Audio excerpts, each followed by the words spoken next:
welcome back to my channel. Today is a very, very different video than usual. It has nothing to do about music or fun facts about me. It is for sure the most vulnerable and emotionally thought-provoking video I will have released thus far. But I'm trying to, kind of challenge myself emotionally that way. And so I am going to kind of share some things that I do to improve myself that I think contribute to me being a more well-rounded person than I have been in the past. That is my prompt. I've been writing in my journal just all sorts of different things lately, trying to kind of get to know myself better and also just challenge my brain a little bit more. And so I just have some bullet points and stuff that I'm going to be reading off of, and I'm probably going to add some commentary here and there just so you know what you're getting yourself into. But without further ado, let's go ahead and get into it. The first bullet point I have is seeing a therapist. I know seeing a therapist for a lot of people is a very controversial topic. I've been seeing my therapist, the same therapist, for about 5 years now, which is crazy to say. She's been with me through many, many different seasons of my life. And I genuinely cannot recommend having a therapist enough. Now, the consistency at which I have seen her has varied. At times when I'm going through more emotional turmoil and struggling, I have seen her more consistently. And there's times where I've seen her once a month, once every couple months, depending on where I'm at in my life. But I think it is so important to have a professional to talk to, because although it is good to have like people in your inner circle that you feel comfortable enough to talk to, I think you get a different perspective when it is someone who is trained in what they're saying and giving feedback, who has gone to school for it, poured years of time and energy into helping people improve their lives and work through difficult challenges. I think you just get a little bit of a different perspective, and sometimes a less biased one, because we'll get into that actually, because my next bullet point is having a good support system, friends, family. I am very, very, very, very, I put heavy emphasis on that, fortunate to have people in my life who truly, truly care about me and what is in my best interest without animosities, and like just truly want what is best for me and are there for me in times of emotional turmoil, and who aren't afraid to, just listen, or are okay with listening to me talk about what I'm going through, but also aren't afraid to be transparent with me at times. And when I've not been the best version of myself and have fucked up in situations, it's good to also have people in your support system who are not afraid to check you, who are not afraid to give you sometimes constructive criticism. Because if you surround yourself with people who only instigate your bad actions, you're never going to grow emotionally as a person. Now, that is not the only reason you shouldn't just keep people around to be your therapist, okay? That's not fair on them. That's why I think having an actual therapist is important, because you can't just put all of your shit onto another person. However, it is important and it is nice to have people who are willing to be there for you when you do need them, and you should show up for them just the same, okay? It is very important to have and surround yourself with people like that. And I think my friends and my family who are that for me are just, I could not ask for a better group of people and to surround myself with. And I haven't always had something like this. It's something that has been a gradual thing, but I am so incredibly thankful for the people I have wound up surrounding myself with. It makes the biggest difference in your life, truly. Who you surround yourself with can make a world of a difference, and I am eternally grateful for who I surround myself with. Another thing on this list is journaling. I have been journaling a lot, and I am someone who has trouble articulating at times my feelings verbally with myself, with other people. I find it difficult to think of things in the moment to say, and often find myself stumbling over my words or not being able to get out what it is exactly I'm trying to say. When I journal and I write stuff down, it helps me put a little more into the thought process of what I'm saying and be very intentional in making sure I pinpoint the feeling that I'm trying to identify, if that makes sense. And journaling's been helping me a lot lately. It truly has. I think it's a really nice thing. And I can't recommend it enough, honestly. Another thing is learning to be okay with going on solo dates and running errands by myself / not needing, emphasis on needing, to constantly be in someone else's presence to feel content. I think when I started doing that, I grew a lot as a person, because I, for a period of time, needed to constantly be with people all the time. I had very, very busy days. There was a whole era of my life where this was a thing. I needed to, anytime I got out, I needed to be with someone. Felt like I needed to keep myself entertained, and I hated being alone. I really hated being alone. And once I started kind of going on solo dates, and what I mean by that is going to a coffee shop, going and getting lunch with myself, again, going to a coffee shop, reading a book. Once I started doing little things like that, I slowly over time started to love it. I loved being by myself. And now some of my favorite things to do is just go run errands by myself, or sit alone and read a book, just drive around by myself. I love doing it now.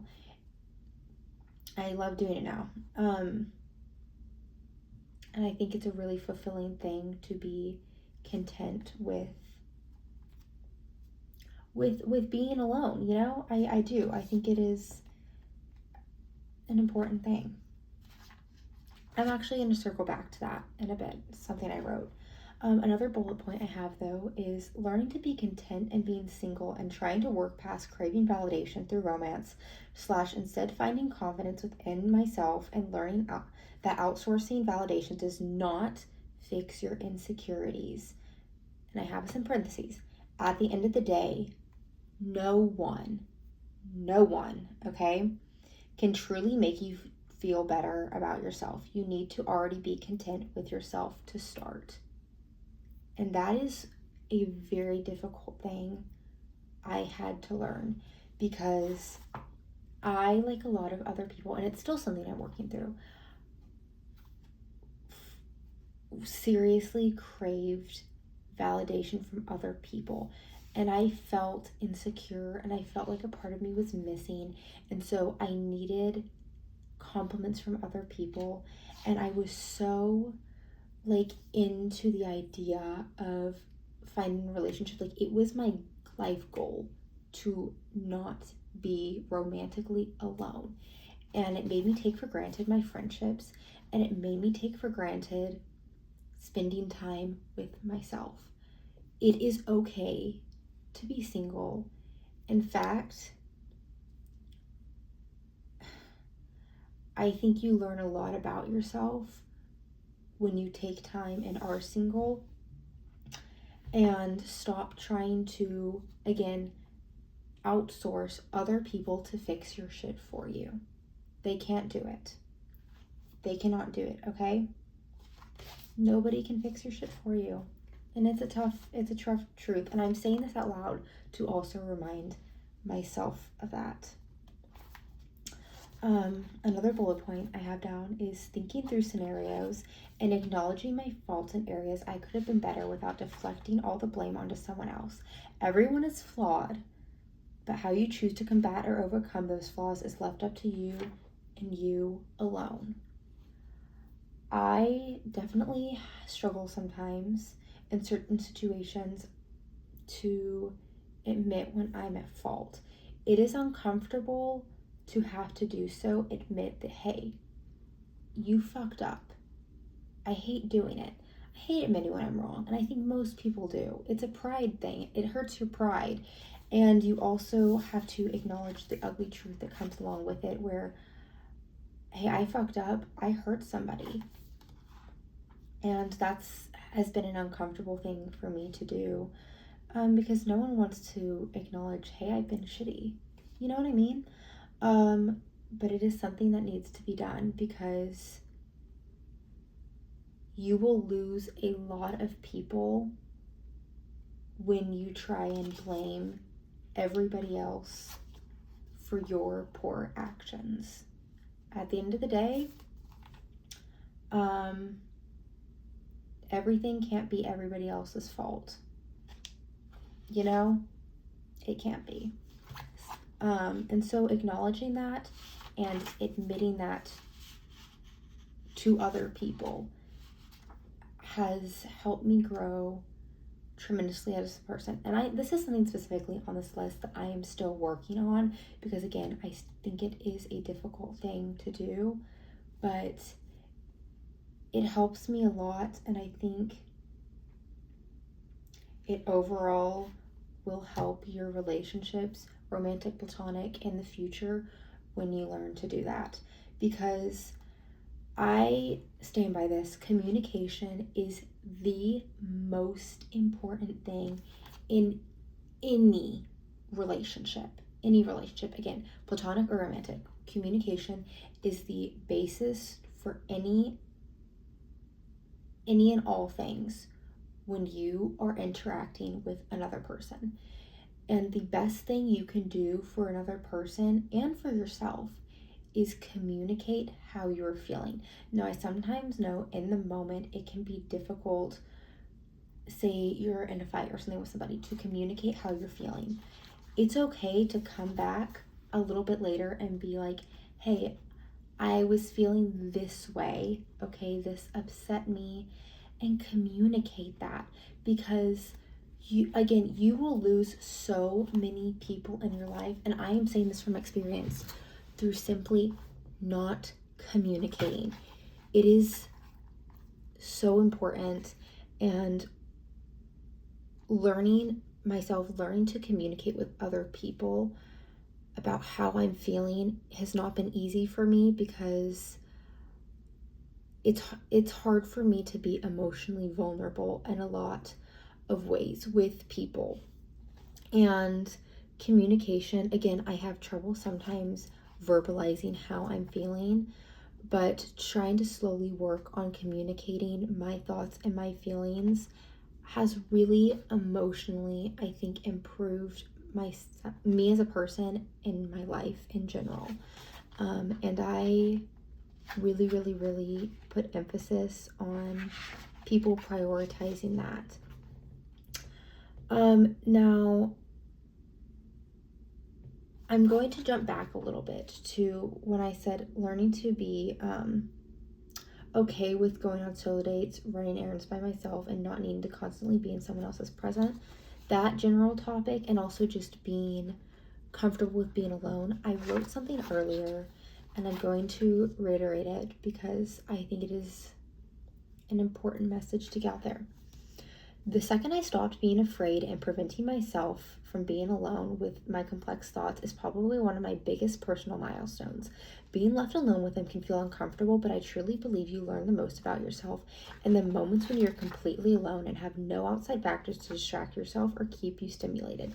Getting to know yourself and your emotions is one of the biggest favors you can do for yourself. So it kind of reiterates what I said a second ago. It just puts it into more thought out words, literally, because I thought it out a bit more. But I think that is a really important message I have to remind myself. And it just kind of ties into the overall factor of some of the bullet points I made earlier in the video. I think the happiest I have ever been in my life, and the time period I have improved the most emotionally and intellectually, is a period of time over the past about year and a half where I have spent truly getting to know myself, getting to know my emotions, and working through my past traumas, insecurities, faults. And I'm doing this while being like, completely single and completely focusing on myself and trying to work to being a better, healthier, more well-rounded version of myself. Why I put emphasis on the importance of I was single doing this is that it is easier to work on yourself when you are focusing solely on yourself than when you are trying to balance yourself and another person romantically, because you can't, if you're in a relationship, you cannot fully put in the time and effort that it takes to truly get down to the uncomfortable weeds of your weaknesses. Does that make sense? I think you improve yourself most when you're fully focusing on yourself. Um, at least I think I have, because again, when you try and work on you, not that you cannot coexist working on yourself while you're in a relationship with a person, but you also are faced with having challenges with that person as well. And it's just inevitable that you can't be if like fully, I don't know if selfish is the word, about taking time and working on yourself, like, because again, you're having to also work with another person and work through stuff and give them time and attention. And you can't just, only be focusing on yourself and your thoughts, because I feel like it comes off wrong. I hope I'm making sense. I might be getting lost in the plot a little bit, but I just think that for me personally, it has done me good to be single while working through these things, because again, I just can put more time into just focusing on myself and overcoming these emotional and mental difficulties. And yeah, I don't know if I have a lot else to say at the moment. I might try making more emotionally thought-provoking videos like these, because I think it helps myself. And also, I don't know, this might reach someone where something I said resonates, and that's awesome. I think that's a beautiful part about the internet, is that it can be sometimes, this can be taken advantage of, but it truly can help other people, find a message that they needed to hear. You know what I mean? So anyways, I'm going to leave you with that tonight, and I hope someone found some comfort or relatability in my words. And yeah, I hope you all have a lovely day, whatever. Bye.